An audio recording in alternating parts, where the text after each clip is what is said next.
It's the mid-1700s. As an influential aristocrat, where are you to go to fulfill your deviant fantasies and dirty dealings? Away from the prying eyes of society, and more importantly, from view of God. The caves of the Hellfire Club offered sanctuary for its exclusive inductees to indulge in ritual sacrifice and satanic worship. With its secretive and sinister past, and inherently ominous design, the caves now stand as one of the most haunted locations in Britain.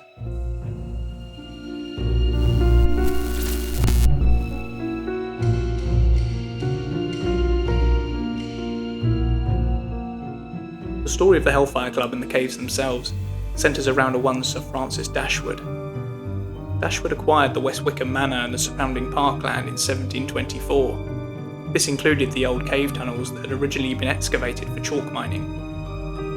By 1748, Dashwood had set about extending the tunnels to construct a peculiar labyrinth of tunnels and caves, ultimately reaching a subterranean river he named the Styx, crossing into an inner temple. Now this is where Dashwood's true intentions for the caves may come into focus. In Greek mythology, the river Styx separates the world of the living from the underworld. This, along with the fact that the temple is located 300 feet directly beneath St. Lawrence's Church, or heaven, grants the inner temple the title of Hell.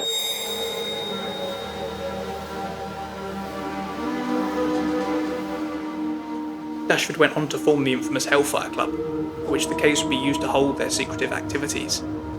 Members of this exclusive club included the 4th Earl of Sandwich, poet Paul Whitehead, and even Benjamin Franklin.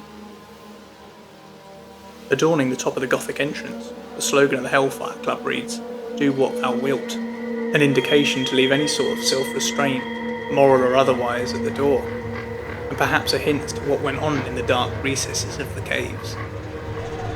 The reports are plenty of the drunken debauchery, pagan and satanic rituals, and even orgies, with women being satirically referred to as nuns. Not long after, rumours of these nefarious activities forced the club to disband, and destroy any records in the process. The caves were then abandoned, falling into disrepair, only later being reclaimed and opened to the public.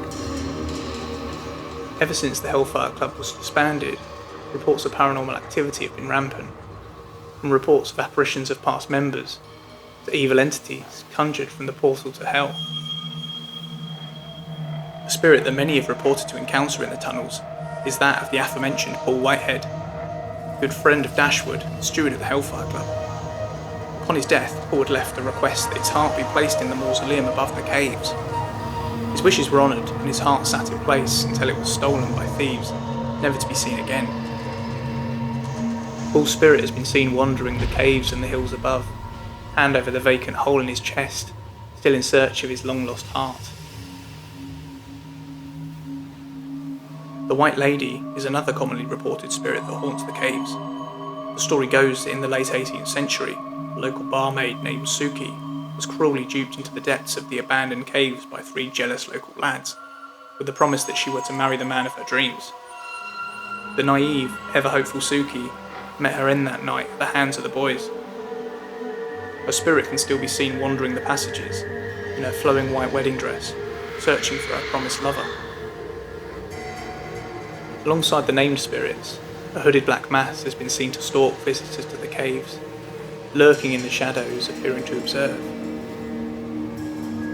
Curiously, the first reported sightings of the hooded figure coincide with the opening of the inner temple a couple of years ago.